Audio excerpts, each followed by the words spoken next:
എന്റെ യൂട്യൂബ് ചാനലിലേക്ക് ഏവർക്കും സ്വാഗതം. നമ്മളിന്ന് തുടരുന്നത് പ്രണയപുഷ്പം എന്ന പ്രണയകഥയുടെ 5ാം ഭാഗമാണ്. അദ്ദേഹമാണോ ആഷ്ലിന്റെ പപ്പ? അത് കേട്ടപ്പോൾ അവൾ അല്ല എന്ന് തലയാട്ടി. അപ്പൊ ക്യാപ്റ്റൻ ആഷ്ലിന്റെ? ആദി ചോദിച്ചു. സ്വന്തം പപ്പയല്ല, പക്ഷെ എന്നെ വളർത്തിയതും ഈ നിലയിൽ എത്തിച്ചതും എന്റെ ക്യാപ്റ്റനാണ്. പപ്പയേക്കാൾ 1000 പടി മുകളിലാണ് എനിക്കെന്റെ വർഗീസ്. അപ്പോ ആഷ്ലിന്റെ പപ്പയും അമ്മയും? ആദിയുടെ ആ ചോദ്യം കേട്ടപ്പോൾ അവളുടെ മുഖത്തെ പ്രസരിപ്പൊക്കെ മാഞ്ഞു. അവൾ കുറച്ചുനേരം ആദിയെ നോക്കാതെ ഡ്രൈവിംഗിൽ ലയിച്ചു. ആ ചോദ്യം അവളിൽ വിഷമമുണ്ടാക്കിയെന്ന് അവളുടെ മുഖഭാവത്തിൽ നിന്നും ആദിക്ക് മനസ്സിലായി. പക്ഷെ മുഖത്തുണ്ടായ വിഷമം അവളുടെ കണ്ണുകളിൽ പ്രകടമായി കണ്ടില്ല. അവളുടെ കണ്ണുകളിൽ പകയുടെ ജ്വലിക്കുന്ന തീനാളങ്ങൾ ആദിയുടെ ശ്രദ്ധയിൽപ്പെട്ടു. ഒരേ സമയം വിഷമവും ആരോടോ ഉള്ള വെറുപ്പും അവളിൽ പ്രകടമായി കണ്ടപ്പോൾ ആദി പിന്നെ ഒന്നും ചോദിക്കാൻ മുതിർന്നില്ല. കുറച്ചു കഴിഞ്ഞപ്പോൾ, എന്താ മാഷെ പെട്ടെന്നൊരു മൗനം? ആദിയുടെ മൗനം കണ്ടപ്പോൾ അവൾ ചോദിച്ചു. ഒന്നുമില്ല ആഷ്ലിൻ, അവൻ ചെറുപുഞ്ചിരിയോടെ പറഞ്ഞു. അപ്പോൾ അവളും മുഖത്ത് ചെറുപുഞ്ചിരി വരുത്തി. പുതിയ വർത്തമാനത്തിന് തുടക്കമിടുന്നതിന് മുന്നേ അവരുടെ ജീപ്പ് ക്ഷേത്ര പരിസരത്ത് എത്തിച്ചേർന്നിരുന്നു. ഒരാലിന്റെ തണലിൽ ജീപ്പ് പാർക്ക് ചെയ്തിട്ട് അവരിരുവരും ജീപ്പിൽ നിന്നും ഇറങ്ങി. എന്താ ആഷ്ലിൻ അവിടെ തന്നെ നിന്നു കളഞ്ഞത്? വരുന്നില്ലേ? ക്ഷേത്രപടിക്കെട്ടിലേക്ക് നടന്നെടുക്കുമ്പോൾ ആഷ്ലിൻ വരാതെ ജീപ്പിൽ ചാരി നിൽക്കുന്നത് കണ്ട് ആദി അവളോട് ചോദിച്ചു. അത് കേട്ടപ്പോൾ അവൾ ചെറുവിഷമത്തോടെ തന്റെ കഴുത്തിലെ സ്വർണമാലയിലെ കുരിശിന്റെ ആകൃതിയിലുള്ള ലോക്കറ്റ് വിരലുകളാൽ പൊക്കി കാണിച്ചു. ആദി അവളുടെ അടുത്തേക്ക് ചെന്നു. ഓഹ്, അതാണോ? അതൊരു പ്രശ്നമല്ലടോ, താൻ വാ. അതും പറഞ്ഞിട്ടും മടിച്ചു നിൽക്കുന്ന അവളെ കണ്ടപ്പോൾ അവൻ ചോദിച്ചു. അല്ല, തനിക്ക് ക്ഷേത്രത്തിൽ പ്രവേശിക്കുന്നതിൽ ബുദ്ധിമുട്ട് വല്ലതുമുണ്ടോ? ഹേയ്, അങ്ങനെയൊന്നുമില്ല. എനിക്കിഷ്ടമാ ക്ഷേത്ര ദർശനം നടത്താൻ. പക്ഷേ ഒരു പക്ഷേയും വിചാരിക്കേണ്ട, ഇവിടെ ആരും തന്നെ തടയില്ല, ആദി പറഞ്ഞു. പക്ഷെ അവൾക്ക് കയറാനൊരു മടി പോലെ. താൻ ധൈര്യമായിട്ട് വാ, ഞാനില്ലേ കൂടെ? അതും പറഞ്ഞ് ആദി അവളുടെ കയ്യിൽ പിടിച്ചു. പിന്നെ മുന്നോട്ട് നടന്നു. ആദിയുടെ കൂടെ അവളും നടന്നു. അവർ രണ്ടാളും പടികൾ കയറി നടയിലെത്തി. ക്ഷേത്രത്തിലെ ആചാരങ്ങൾ അറിയാത്തതുകൊണ്ട് ആദിയെ അനുകരിച്ച് അവന്റെ പുറകെ അവൾ നടന്നു. കുറച്ചു സമയത്തിനുള്ളിൽ അവരുടെ ക്ഷേത്ര ദർശനം കഴിഞ്ഞു. പിന്നീട് അവർ ജീപ്പിനടുത്തുള്ള ആൽത്തറയിൽ വന്നിരുന്നു. താങ്ക്സ് മാഷെ, അവൾ പുഞ്ചിരിയോടെ ആദിയോട് പറഞ്ഞു. ദർശനം നടത്തിയതിനാണോ? ആദി ചോദിച്ചപ്പോൾ അവൾ അതെ എന്നർത്ഥത്തിൽ തലയാട്ടി. ഇവിടെ വിശ്വാസികളായ ആർക്കും ദർശനം നടത്താം. ആരും ആരെയും തടയില്ല. അതാണ് ഇവിടുത്തെ പ്രത്യേകത. പിന്നെ ഇവിടെ ക്ഷേത്രത്തിൽ ഒരു പരിപാടി വന്നാൽ എല്ലാവരും ഒത്തുചേരും. അതിൽ മതത്തിന്റെ അതിർവരമ്പുകളൊന്നും ഉണ്ടാകില്ല. അതുപോലെ തന്നെ പള്ളിയിലും. അതാണ് ഈ നാടിന്റെ പ്രത്യേകത, ആദി പറഞ്ഞു നിർത്തി. ആദിയുടെ വാക്കുകൾ കേട്ട അവളുടെ മുഖം സന്തോഷം കൊണ്ട് വിടർന്നു. അവൾ ചുറ്റുമൊന്ന് വീക്ഷിച്ചു. ആ നാടിന്റെ ഗന്ധം അവൾ ശ്വാസത്തിലൂടെ ആഗിരണം ചെയ്തു. എനിക്കിഷ്ടമായി. ചുറ്റുപാടുകളിൽ കണ്ണും നട്ട് അവൾ അത് പറഞ്ഞപ്പോൾ ആദി എന്ത് എന്നർത്ഥത്തിൽ അവളുടെ നേരെ നോക്കി. ഈ നാട് ആദിയുടെ നോട്ടത്തിന് മറുപടിയായി അവൾ പുഞ്ചിരിയോടെ പറഞ്ഞു. അത് കേട്ടപ്പോൾ ആദിയും അവൾക്കൊരു പുഞ്ചിരി സമ്മാനിച്ചു.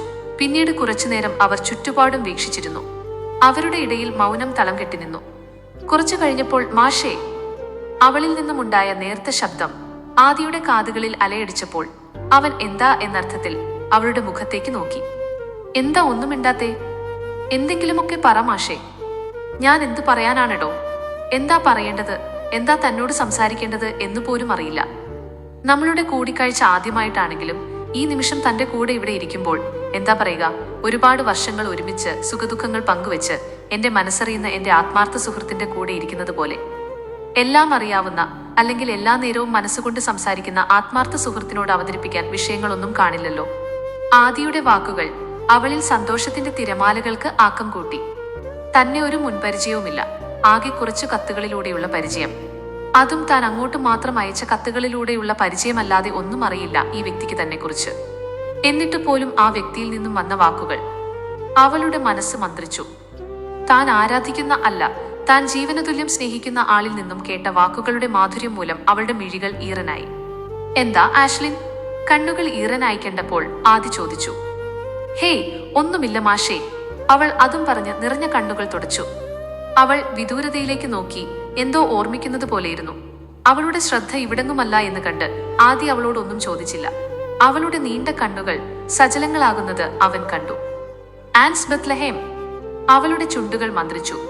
അവളെ തന്നെ നോക്കിയിരുന്ന ആദി അത് കേട്ടപ്പോൾ അവളോട് ചോദിച്ചു. ആൻസ് ബത്ലഹേം?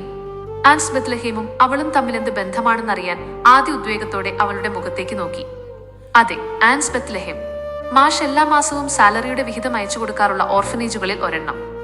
ഓഹ്, വർഗീസ് സാർ നടത്തുന്ന മൂന്നാറിലെ ഓർഫനേജ് അല്ലേ? ആ, അതുതന്നെ. അപ്പ വർഗീസ് സാറാണോ തന്റെ ക്യാപ്റ്റൻ? അതെ മാഷേ. 2 വർഷങ്ങൾക്ക് മുൻപ് ഒരു ആർട്ടിക്കിൾ വന്നിരുന്നു ഈ ഓർഫനേജിനെ കുറിച്ച്. അങ്ങനെയാണ് ആദ്യം അവിടേക്ക് അവൾ പറഞ്ഞതുപോലെ സാലറിയുടെ വിഹിതം അയച്ചു തുടങ്ങിയത്.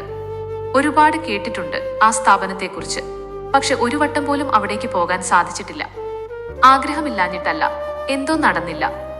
നടന്നിരുന്നുവെങ്കിൽ നമ്മൾ തമ്മിൽ നേരത്തെ കണ്ടുമുട്ടിയേനെ അല്ലേ? അവൾ ചെറുചിരിയോടെ പറഞ്ഞു. ശരിയാ. മാഷ്കറിയാമോ, മാഷിനെ ഒന്ന് നേരിൽ കാണാനായി കൊതിക്കുന്ന കുറച്ചുപേർ അവിടെയുണ്ട്. എന്നെ കാണാനോ? മാഷുടെ രചനകൾ ഇഷ്ടപ്പെടുന്ന കുറച്ചുപേർ. മണിയോർഡറിന്റെ ഒപ്പം മാഷ് അവിടുത്തെ അന്തേവാസികൾക്കായി അയക്കുന്ന കവിതകൾ ഞാനാണ് എല്ലാവർക്കും ചൊല്ലിക്കൊടുക്കാറ്. അവൾ ചെറുപുഞ്ചിരിയോടെ പറഞ്ഞപ്പോൾ ആദിയുടെ മുഖം സന്തോഷം കൊണ്ട് വിടർന്നു. ആദ്യ കണ്ടുമുട്ടലിൽ തന്നെ അവളെക്കുറിച്ച് ഒരുപാട് അറിയാൻ ആഗ്രഹമുണ്ടായിരുന്ന ആദിക്ക് അവളുടെ താമസം ഓർഫനേജിലാണെന്ന് മനസ്സിലായപ്പോൾ അവളോട് പിന്നെ അധികം കാര്യങ്ങൾ ചോദിച്ചറിയാൻ നിന്നില്ല. അവന് താല്പര്യമില്ലാഞ്ഞിട്ടല്ല, കൂടുതൽ എന്തെങ്കിലും ചോദിച്ചാൽ അവളുടെ മനസ്സ് വേദനിക്കുമോ എന്നോർത്തായിരുന്നു. അനാഥത്വത്തിന്റെ വേദന അമ്മയില്ലാതായപ്പോൾ ഒരു പരിധിവരെ അവനും മനസ്സിലാക്കിയതാണല്ലോ. എന്നാ ആഷ്ലിൻ, നമുക്കിറങ്ങാം. കുറച്ചു സമയമായില്ലേ ഇവിടെ? പുഞ്ചിരിയിൽ തുടങ്ങിയ സംസാരം പുഞ്ചിരിയിൽ അവസാനിച്ചപ്പോൾ ആദി പറഞ്ഞു. ഓക്കെ, ഇറങ്ങാം മാഷേ. അവർ അതും പറഞ്ഞ് ആൽത്തറയിൽ നിന്നും എഴുന്നേറ്റു ജീപ്പിലേക്ക് കയറി. അവൾ ആ വാഹനം പതിയെ ക്ഷേത്ര കോമ്പൗണ്ടിന് വെളിയിലേക്ക് ഇറക്കി. അവളുടെ കാൽ ആക്സിലറേറ്ററിൽ അമർന്നപ്പോൾ ഒരു ഇരമ്പലോടെ വില്ലീസ് ജീപ്പ് ആ വഴിയിലൂടെ കുതിച്ചു പാഞ്ഞു. അധികം താമസിയാതെ തന്നെ അവരുടെ വാഹനം ആദിയുടെ വീടിനു മുൻപിൽ എത്തിച്ചേർന്നു. വീടിന് സൈഡിലായി ജീപ്പ് ഒതുക്കിയിട്ട് അവർ രണ്ടുപേരും ജീപ്പിൽ നിന്നും ഇറങ്ങി. ആ, താൻ ഇവിടെ നിൽക്കുകയായിരുന്നോ? ക്ഷേത്രത്തിൽ പോയപ്പോഴുള്ള വസ്ത്രം മാറി പഴയ കള്ളിമുണ്ടും ബനിയനും ധരിച്ച് ആദ്യ മുറിയിൽ നിന്നും പുറത്തേക്കിറങ്ങിയപ്പോഴാണ് അടുത്ത മുറിയിലെ ഷെൽഫിലിരിക്കുന്ന പുസ്തകങ്ങളെ നോക്കിക്കൊണ്ട് നിൽക്കുന്ന അവളെ കണ്ടത്. കുറെ കളക്ഷൻ ഉണ്ടല്ലോ മാഷേ, ആദിയുടെ നേരെ പുഞ്ചിരി പൊഴിച്ചുകൊണ്ട് അവൾ പറഞ്ഞു. അതിന് ഉത്തരമെന്ന നിലയിൽ ഒന്ന് മൂളിക്കൊണ്ട് അവൻ ഷെൽഫിൽ നിന്നും ഒരു ചെറുനോവൽ എടുത്ത് അവളുടെ നേരെ നീട്ടി.